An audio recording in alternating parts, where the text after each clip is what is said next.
बहुजन आघाडीच्या माध्यमातून AB form लावून नगराध्यक्ष सदस्याची नामनिर्णयाची पद्धत दाखल करण्यात आली। काय तुमचा विजन असणार आहे, कशा पद्धतीने तुम्ही तयारी केलेली आहे, का अधिक माहिती काय सांगाल?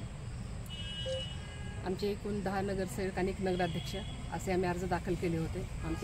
आमचे सर्व अर्ज पहिल्यांदा वंचित बहुजन आघाडीने ग्राउंड लेवलला पहिल्यांदा संधी मिळालेली आहे आणि आमचे सर्वच्या सर्व आम्ही नवखे असून देखील आमचे सर्व अर्ज वैध ठरलेले आहेत आणि एका नव्या रणनीतीनुसार आम्ही निलंगा शहरासाठी एक सुजलाम सुफलाम निलंगा म्हणेन मी, निलंगा आदर्श बनवण्याचा प्रत्येक बाबतीमध्ये असेल। ज्या मूलभूत सुविधा आहेत, रस्ते, पाणी, वीज, ह्या तर सुविधा मिळाल्याच पाहिजे। ह्या सुविधा जोपर्यंत आपल्याला मिळणार नाहीत चांगल्या रीतीने तोपर्यंत माणूस विकास करू शकणार नाही।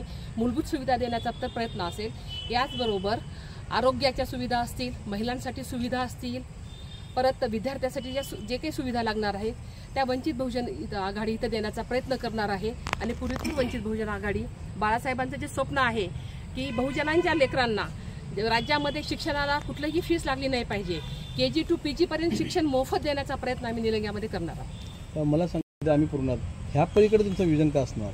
आम्ही आतापर्यंत निलंगावासी बघतच आहेत मूलभूत सुविधा आतापर्यंत त्यांच्या पक्षांनी काय सुविधा दिलेल्या आहेत।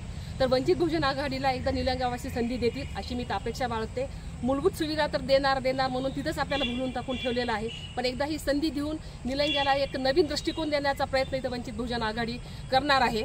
इथं मी नगराध्यक्षपदासाठी उमेदवार आपण जाहीर केलेत किंवा तो वैध ठरलेला आहे, ते कोण उमेदवार असेल आणि पुन्हा तुमच्या एकूण किती सदस्यांची या ठिकाणी तयारी मैदान करण्याची आहे? हो, सुरुवातीला सांगितलेलं आहे मी, आम्ही नगराध्यक्षपदासाठी युवा शहर काँग्रेसचे जे आहेत मुजीब सौदागर यांना आम्ही दिलेलं आहे आणि तसेच दुसरे आमचे उमेदवार आहेत डॉक्टर हिरालाल निंबाळकरजी, या दोघांना आम्ही उमेदवाराचे आम्ही दावेदार ठरलेले आहेत आणि तसंच आम्ही नगरसेवक 10